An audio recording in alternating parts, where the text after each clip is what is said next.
This is a remarkable day for the show. I don't really know of anything else I can compare this to because it hasn't happened in a dozen years, 13 years. Financial Phil is in studio. It hasn't been that long. It's totally been that long. It has not. I have seen him in here once, but he was with John. See? I must have been out that day. I'm with Rob for this one, really. I'm with Rob. I admit it's been a while. It hasn't been 12 years, though. 13? No.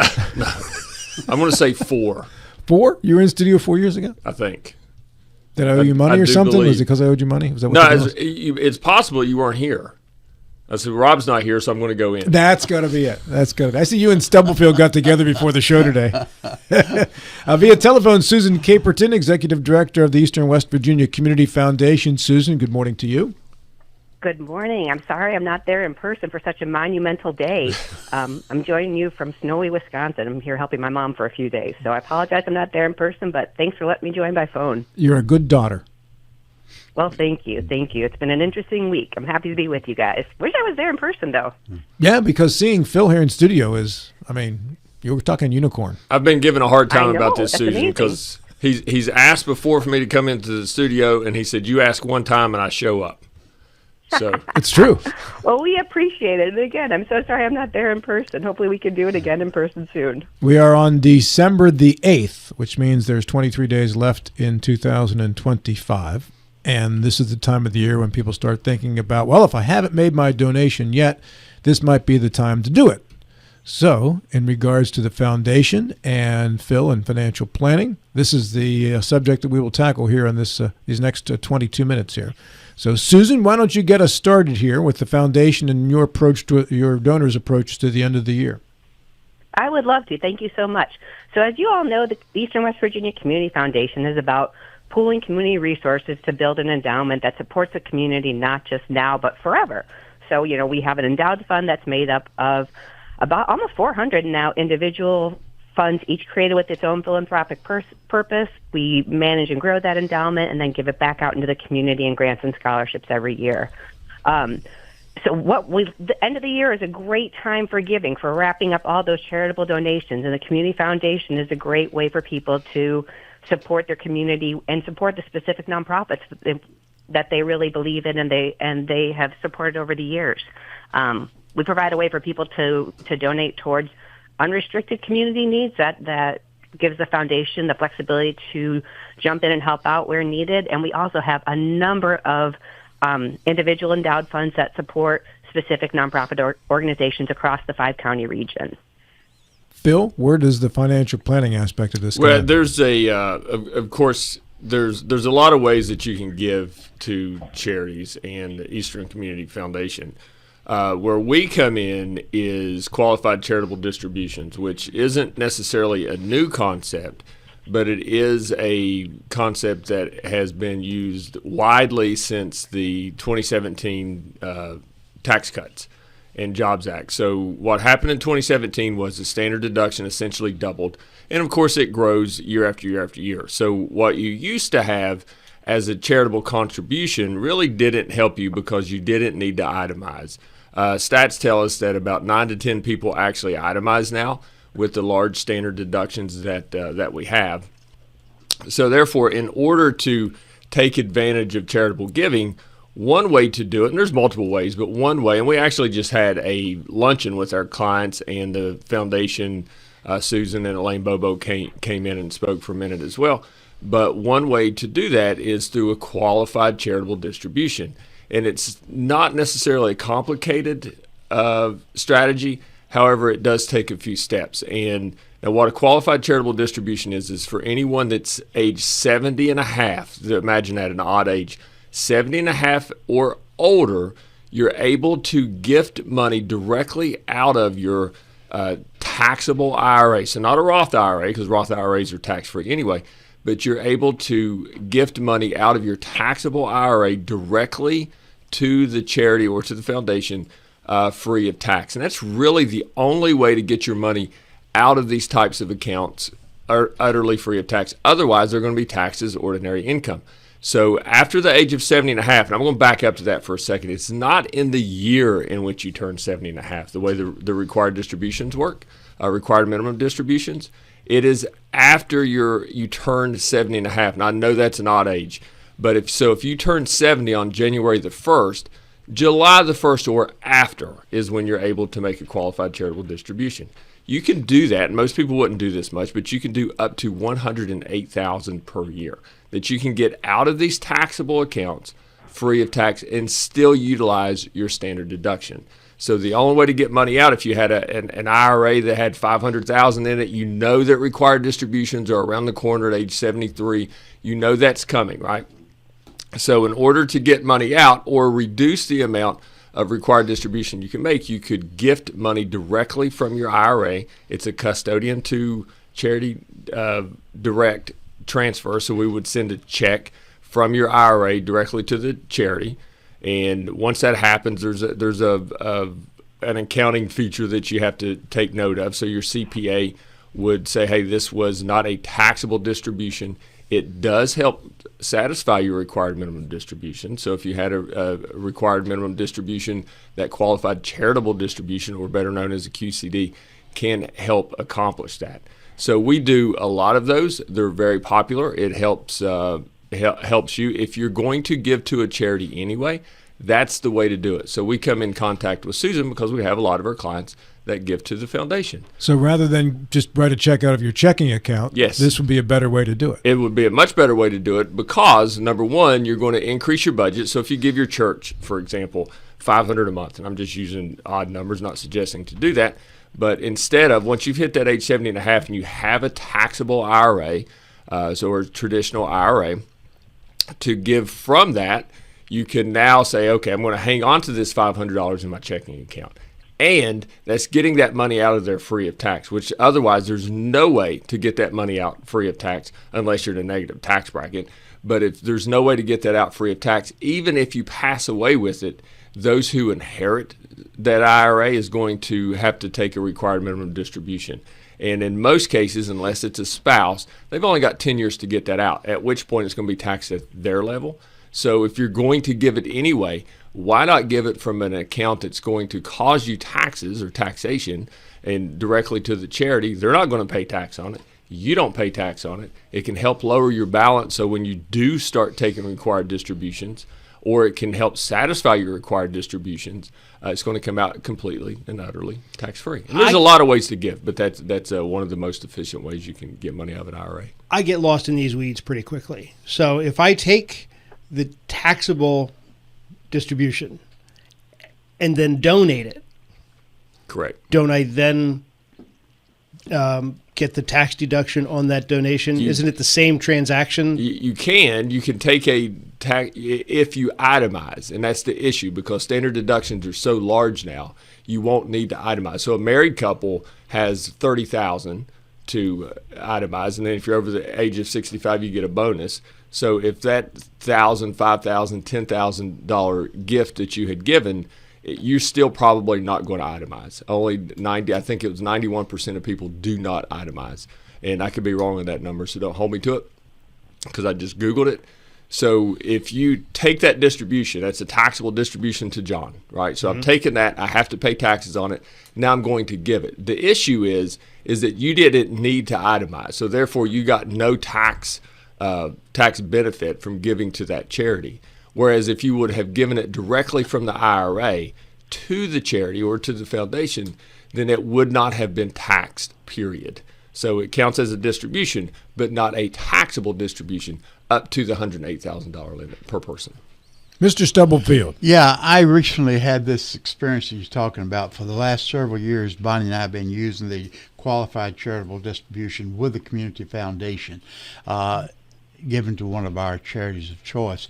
This year, due to reasons I cannot remember, we were on short a time limit, so I said, no, just put it in my bank account, till I saw the statement and realized how much money actually went to I had to pay taxes on. It is a phenomenally easy way and a convenient way to pull down your IRA and put into a cause that you feel that's quite worthy. Yes, it is. And we always say if you're going to give it anyway, so we're not trying to solicit people giving all their money away, but if you're going to gift money to fill in the blank with a charity. As long as it's a 501c3, you have to point that out. As long as it's a 501c3 charity, then if you're going to give it anyway, which most are, but if you're going to give it anyway, why not give it out of something that's going to cause you tax either now or down the road, and therefore it leaves that account completely and utterly tax-free. None of us like taxes. We understand that they have to exist and what they go for and fill in the blank, but none of us actually like to pay them. I've not yet ran into one client that said, yes, I'd love to pay more taxes. If I can, I'd like to shift it back to Susan. I was about to do that too. Okay, good. Susan, you have such a broad range of areas that you can utilize the foundation and support the community in large, not only the very local community, but kind of a regional community as well. You can spend hours talking about all of them, but would you kind of synthesize the few that you do make donations to? Absolutely. Thank you so much. So we have some great examples, and working with Phil and John and everyone at the Ameriprise Marius Group has been wonderful this year. We've really strengthened our efforts to engage more QCDs because we provide a very simple way for people to make these donations. So we've managed, we have a flyer that we'd be happy to share with everyone. It's on our website. We have about 60 different specific funds that are eligible for QCD. People can give to the foundation itself, or they can give to specific funds. Like, for example, the only fund that people cannot donate a QCD to is a donor-advised fund. But, for example, we have a donor-advised fund holder who's very generous and believes in CASA of the Eastern Panhandle. So she gives her charitable distributions each year to CASA of the Eastern Panhandle's funds and really has helped them build up an endowed fund that will help with long-term sustainability. It's a great way. If you look, we have everything from animal welfare, parks and recreation programs, food insecurity, housing insecurity, all kinds of organizations really across the broad spectrum, not just in service area, but also across Berkeley, Jefferson, Morgan, Hampshire, and Hardy counties. So it's a great way for people to can look up and see they can make their donations straight to the foundation and help build those resources for individual nonprofits. You know, as you all know, it's hard for as nice as it is for nonprofits to have an endowed fund, many of them don't have that kind of liquidity where they can dedicate a portion of their budget. It's $10,000 to start an agency or designated fund. And this is a great way for donors to come in and help build that long-term sustainability for an organization. So I really encourage people to look on our website, check out the list of who's eligible, but also look and see who's not there. There are so many wonderful organizations across our region who don't have endowed funds with the community foundation yet. And, you know, donors, we have such generous people across our region. Look and see who's there and who's not there. If there's one that you really love, please feel free to donate to that. But also, if there's someone who's missing, reach out to us, and we would love to help set up a fund for that organization using your donations. For example, Community Markets does outstanding work across our region. Stars That Shine does great work with young women. Faith Community Coalition for the Homeless. You know, there's so many organizations that do really outstanding work across our region, and the needs are so great that, you know, we encourage people to look and see who's there, who has a fund already, and it's a great way to build up their long-term resources. But also, if there's someone that people really enjoy working with and believe in, and they don't have a fund yet, contact us. We'd be happy to help set that up. Susan Caperton is with us via phone, Financial Phil in studio. And again, Phil, I know you touched on this earlier in the segment here, but in regards to the timing for doing this and when you can make the QCD and the time of the year and how that sets up. It's any time during the calendar year, but because of not necessarily a complex transaction, but it does take time. So the process of which is you're going to contact Ameriprise or whoever holds your traditional IRA, so your taxable IRA, not your 401k. It's not eligible from a 401k, so it must be an IRA. You're going to contact that firm, and they will send a check directly to the charity. So it's going by mail. So it's going to be a check to the charity or the foundation. So therefore, typically you have funds that have to sell, right? So I have to sell my stocks or my mutual funds or my exchange traded funds. There's a processing time for that. There's a processing time for the check. Once that check is cut, that can now be counted for that calendar year. So that will produce the 1099 that you need at tax time.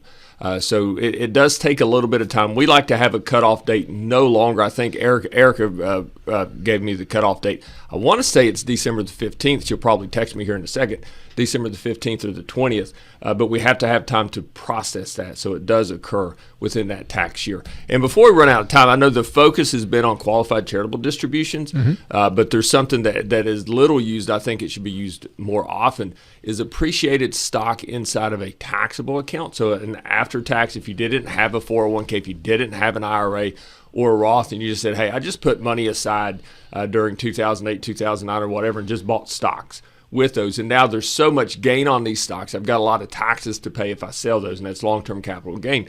Another way that you can gift money, and of course the calendar year isn't as important in this case, but another way you can gift money is gift the stock.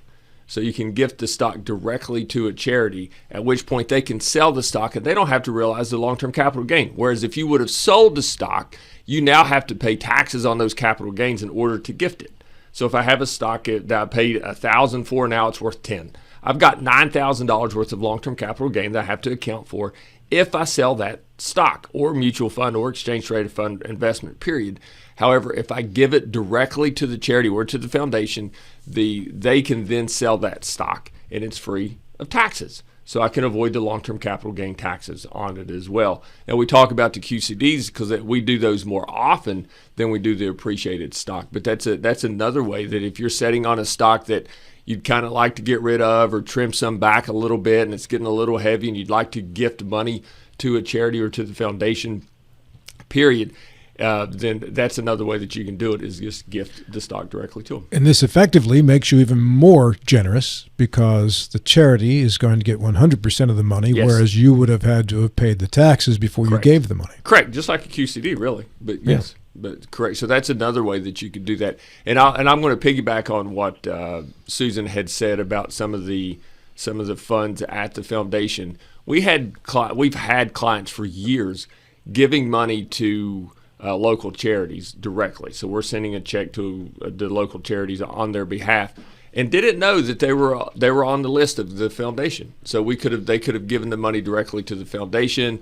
It could have then grown. It could be gifted out, as Susan could tell you, on an annual basis, and something that's going to be there forever. And I do encourage. We actually had a client at the luncheon that she had there was a specific charity that she gives to each year. And I think now that they're in the process of setting up a fund through the foundation. So not only are they going to give to the fund, but if someone else sees that on there and goes, oh yeah, I know about that, and then they can give to the fund, they can give to that charity as well. All right, let's expand on that, because actually the next question I was going to ask, if I've got 5 charities and they all happen to be part of the foundation, but I've only got 5 charities I want to give to, and pick a number, I want to give $5,000 to each one. Why not just give the $5,000 directly to those 5 charities? Why go to the foundation? It seems to me that that's just an extra step.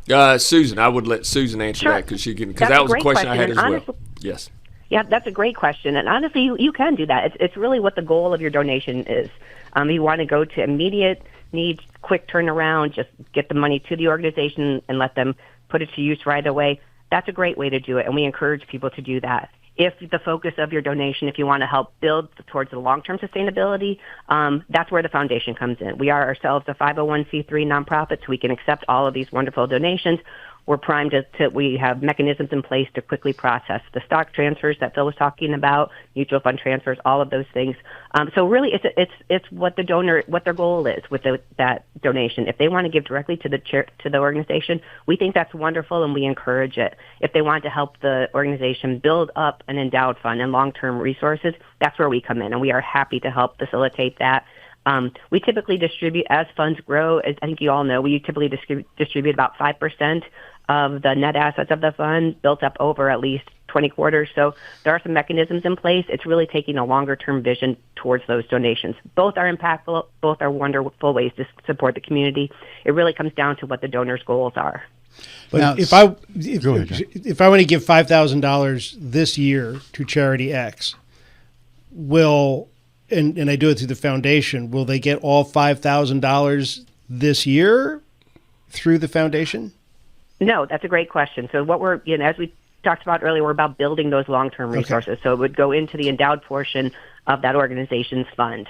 And then over the years, that would help grow. We typically average, I think it's around 8% right now for long-term growth. Some years have been much higher than that as far as managing our investments. We work with 7 different locally based investment advisors to really grow and manage our endowed funds. And so it is a long-term vision towards that donation. We've had a lot of growth in recent years. I think you all know, but I think at the end of 2023, we're just under 40 million.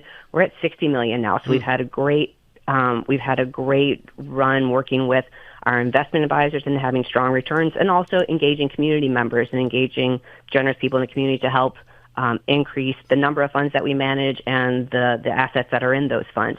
So it's about building long-term growth and sustainability. As we said, like a lot of organizations aren't in a position where they necessarily have that kind of liquidity where they can put money aside into an endowed fund.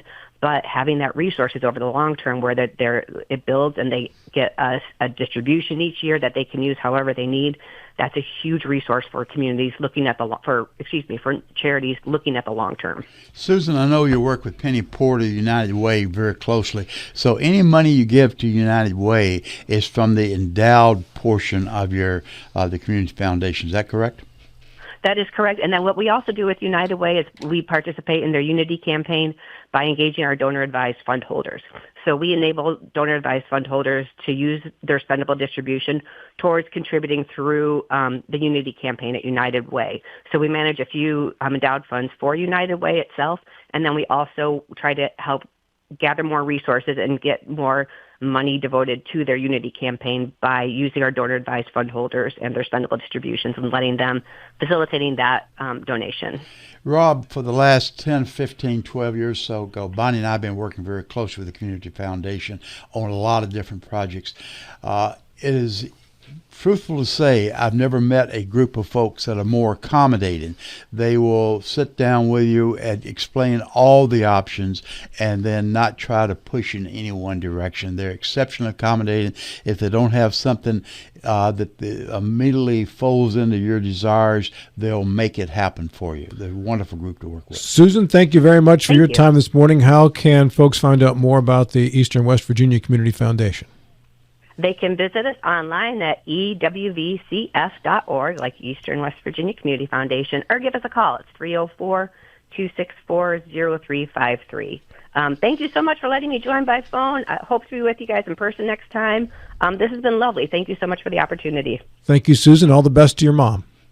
Thank you so much. I appreciate that. You're welcome. 1 minute left, Financial Phil. And how can people do more business with you good folks there at Ameriprise Financial? You can reach us at 304-263-4343 or stop by and see us with an appointment at 1270 Winchester Avenue, right here in Martinsburg.